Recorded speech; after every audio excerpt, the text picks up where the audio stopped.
This is Water Elemental. And this is Axis, and we are here today to talk about the League of Legends, though I guess it shouldn't be called that anymore. What is happening?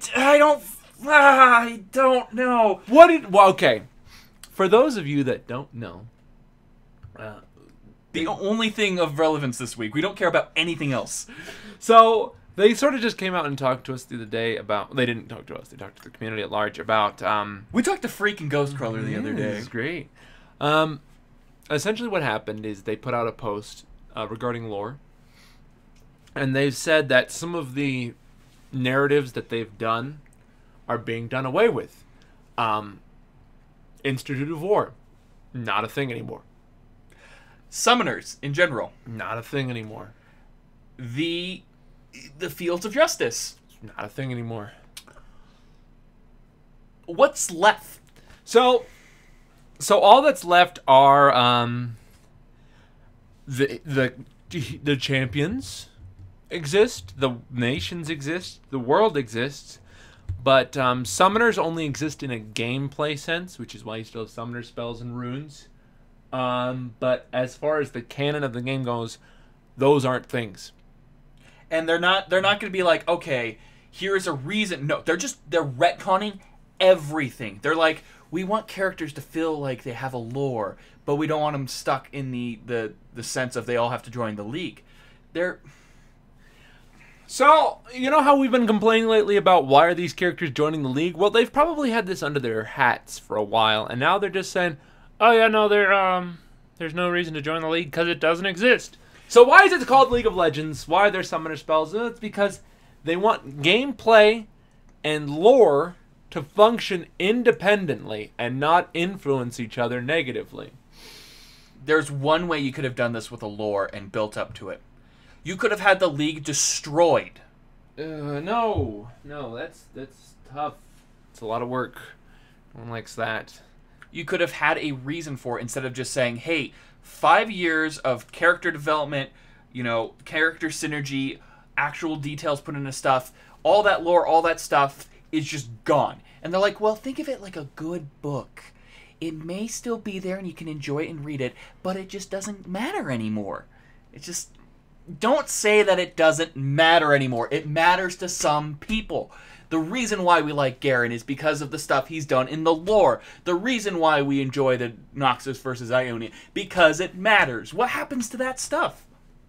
It's gone. Gone. So, this is kind of an unfortunate turn. A lot of the lore build that we had for some things and all the Journal of Justice stuff that's years old now is just... It's not really relevant anymore, which is unfortunate. So the whole reason for the gameplay existing is gone now, which sort of makes the gameplay and the progression of Runeterra, they're just separate things now, and there's no reason for them to be functional or exist. Which is kind of weird. Now, my question is, what's gonna drive these people to meet each other in this new Summoner's Rift now?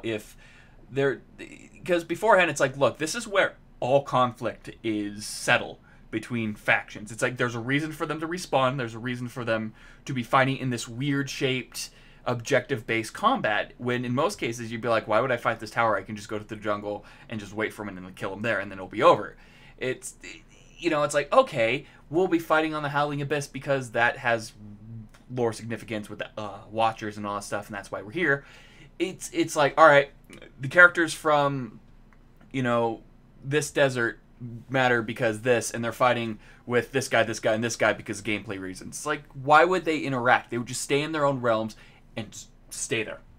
Wouldn't have to deal with other people unless there was a war, and even then, it's like, why do we have Yordles involved in a Noxian versus Ionia fight, or a Noxus versus, this, that? It's no reason.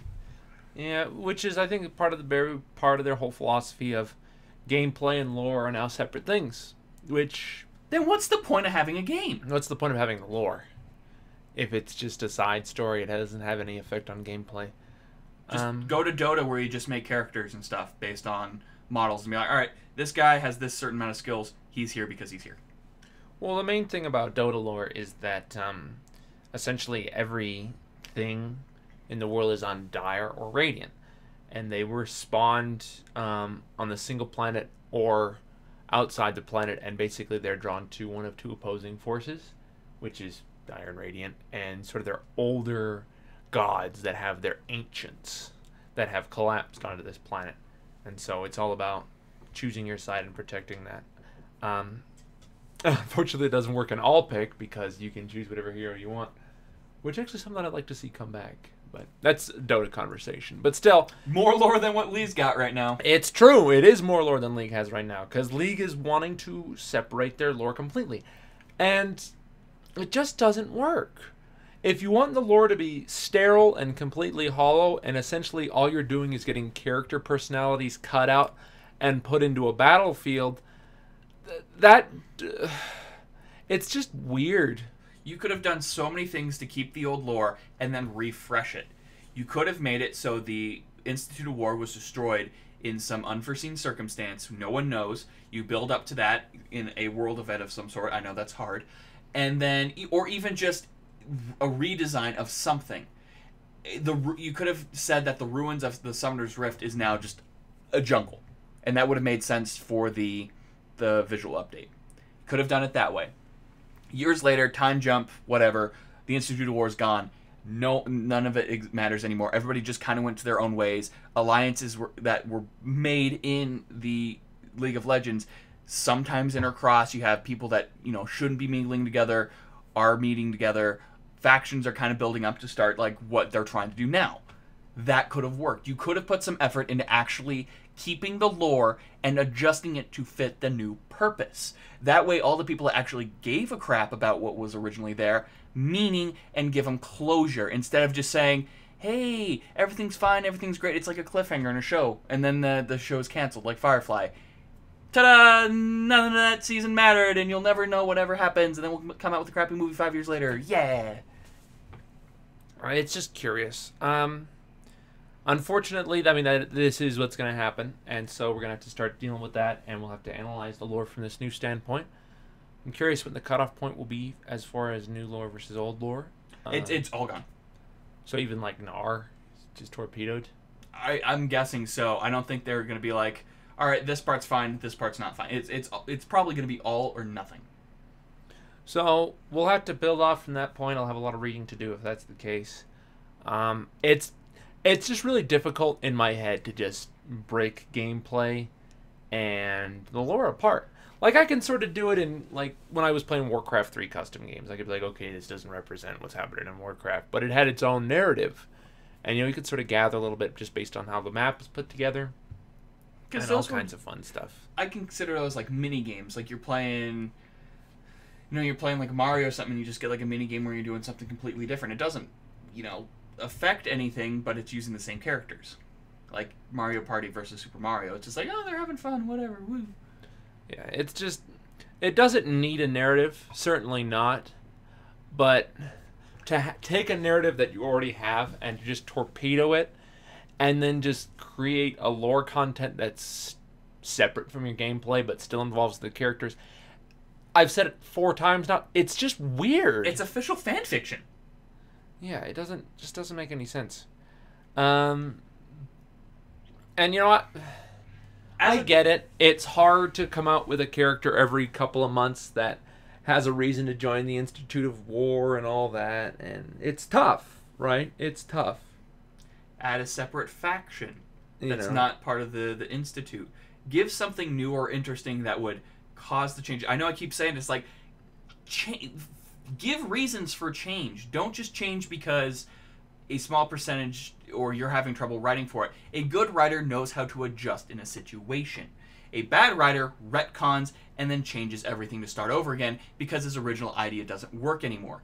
You have to try. Look, that's why DC is failing right now. DC and Marvel Comics rebooted, and people are not enjoying it because all that lore and canon over the 50 years of DC was gone. And people complained. And guess what they did? They brought it back because that's what people wanted. They wanted continuity. They wanted a story that actually mattered. Just giving us champions that don't matter anymore is like any other MOBA out there right now. They have like a nice shot off of lore, but it's not enough to actually give you a reason to play. I play RPGs because I care about the characters. I play a lot of games because I actually want to care about the story. That's what I enjoy. And I don't care if a lot of people don't anymore. Give me a reason to care. And that is my main philosophy. That's what I carry into when I actually make my own games, is give a reason to care. That's why there's more cosplayers for League of Legends than you see for Dota, because people actually care about those characters instead of like, I'm playing Pudge because I main Pudge. Or I'm a Lena because she's hot and she's easy to cosplay. To be fair, it's a lot easier to cosplay a lot of League of Legends characters than it is to cosplay Dota characters. There aren't that many people in Dota. Yeah. But still, League's much more popular than Dota as well. And it's much more friendly to newer players or even veteran players that just want to hop in. But again, we're getting sidetracked here. So, sterilized lore, with no reason for conflict, with only mild interactions, it's going to be difficult to see where they're going to go with it. You know, if there is no Institute of War, then, you know, conflicts will be solved with big armies, which takes the spotlight off of champions, and it'll essentially create, in a world that can't be shown in the gameplay that they have available, which I think is unfortunate. Considering that they're like, oh, look we put 4 really beautiful pieces of art out of like all the landscapes on Runeterra that we want you to enjoy. How are we going to enjoy that? League is not an open world. We get a very limited scope from the gameplay, so the lore tying into it and making sure that each interaction on the Summoner's Rift or the Howling Abyss or the Twisted Tree Lion or Dominion, it made each one of those interesting, and it made it seem like, you know, I could see how this would be resolving a conflict. But unfortunately, that is not a thing that will happen anymore, and we'll just have to imagine the lore as a good book that just has no standing on anything other than the characters' personalities and dialogue. And my question is, how long have they been planning this? Because they put effort into the Sonar Lore remake, they put effort into the Gnar remake, or not Gnar remake, but the Gnar lore. And it's like, if they knew this was coming, why did they give lore for champions that are coming out now? Well, to be fair, the lore on the new characters adds very little reference to the Summoner's Institute or the Institute of War. But it was, it's still, it's just weird. It's just weird to just segment your lore like that. It doesn't make any sense. You know, if they didn't want to do lore anymore, that would almost be better. Just because at that point you just have character personalities and they fight. You know, that happens in a lot of games. Is they just have characters that have spunk or whatever, and they just do battle. You know, that's console games, that's PC games. We see it all the time. But just segmenting it like that, to me, that doesn't make any sense, especially when it's already there. It's like they're trying to appeal to the fan base, but they're still like they're still turning on the fan base, but they're like, well, we still have stuff, but don't take it too seriously. It's just a side. It's official fan fiction, like he said. It's just going, hey, you know these characters you see in the game? Sometimes they do adventure stuff. Oh. Magic the Gathering does a better job of giving lore now, because they at least write books, and at least the books matter. Yeah, a lot of people won't read the books, and they just kind of throw nods every now and again through cards and the Planeswalkers. But hey, you know, at least it sticks and matters, and if they have to retcon it, they can just say, they're building a set around the books, essentially, or the books are on the set, at least. So, it's curious, and it's unfortunate, and a lot of this sort of knowledge that I have about lore is going to have to change. And maybe that's good, to kind of get refreshed on the lore. But if the lore doesn't really have any ties to gameplay anymore, which is what their goal is, then I don't even know if I want to read the new lore, because this is a show about gameplay, really. And lore was always kind of just a side little nice thing that we talked about every now and again. But now it just doesn't matter. In other news, we're getting another champion that can do this, this, this, and this. The only thing interesting about him is that he looks like a giant chicken. No reason why he looks like a giant chicken. It's just light. He looks like a chicken, and he knows Renekton. He yells at Renekton, but we don't know why he yells at Renekton. We don't know where they're from. he just doesn't like Renekton. Does he smell bad? I don't know. And that's how it's going to be. I don't know. Kind of a depressing episode for us, honestly. With that, the League of Legends podcast will be retired.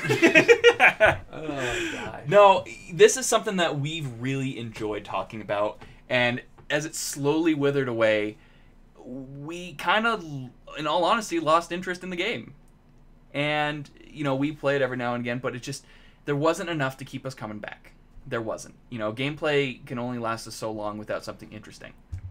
Yeah, most of the games that I've spent more than a year or two playing usually have some kind of role play or lore aspect that I really enjoy. Yeah. Speaking of it, Star Citizen is going to be great. Moving on to our own section here. Our first question this week comes from Mr. 12. Mr. 12? He says, with Kaboom, the Brazilian team, going to the World Finals, do you guys believe that people would give more credit to Brazilian players in time? Guess I totally forgot about the Thunder God thing. Yeah, I know. Pro teams are so completely separate from regular teams, it's unreal. Mr. 12, the main reason people don't like Brazilian players is mostly because we fight them on North American servers. And they are very uncooperative trying to work together. They play kind of their own game while everybody else is trying to work together. That's the reason why a lot of conflict. You just recently got servers, I know, and so you're still building up a community base. But in the day, you jump into the group, hey guys, how's it going? Top, middle, bot, support, jungle, all that stuff. And then you have there's a language barrier sometimes, there's play style differences. And they get aggressive towards us. Yeah, it would be like me trying to play with someone who is German. We would have different ways we played, we wouldn't be able to communicate with each other. Latency differences. Exactly.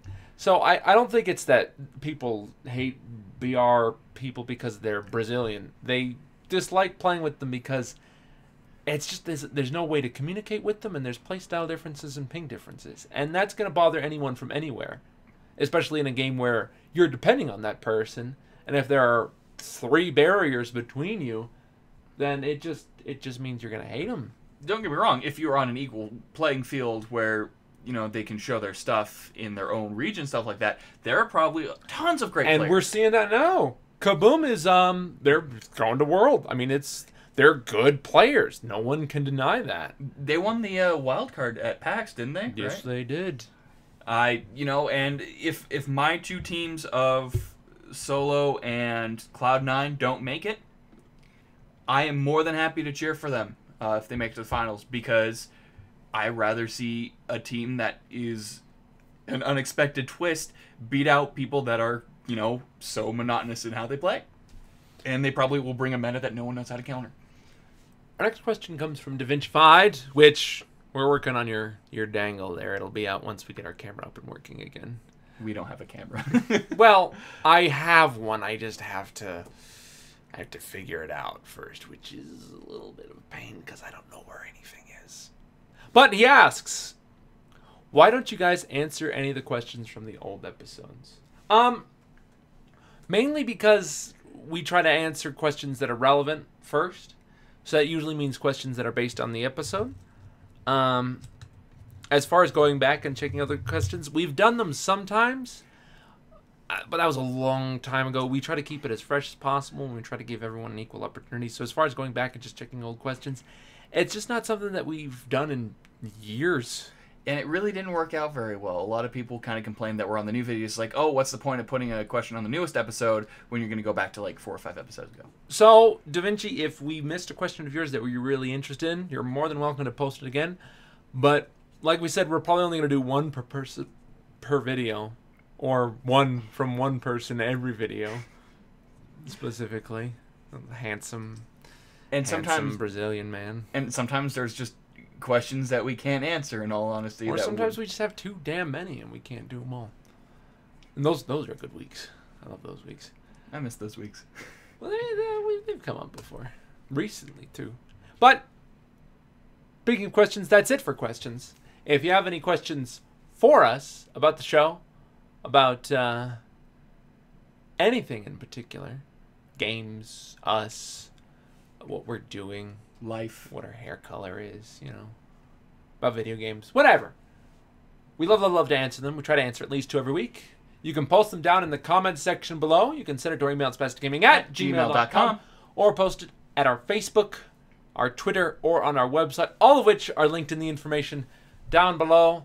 Our next video might be a bit delayed or Shocker. early because we're going to a convention, so it'll be kind of weird, but we'll be sure to post on the Facebook and let you know what's going on with that if there is a problem. So guys, it's been Axis and Water Elemental. And ring-a-ding-ding, why is the lore gone?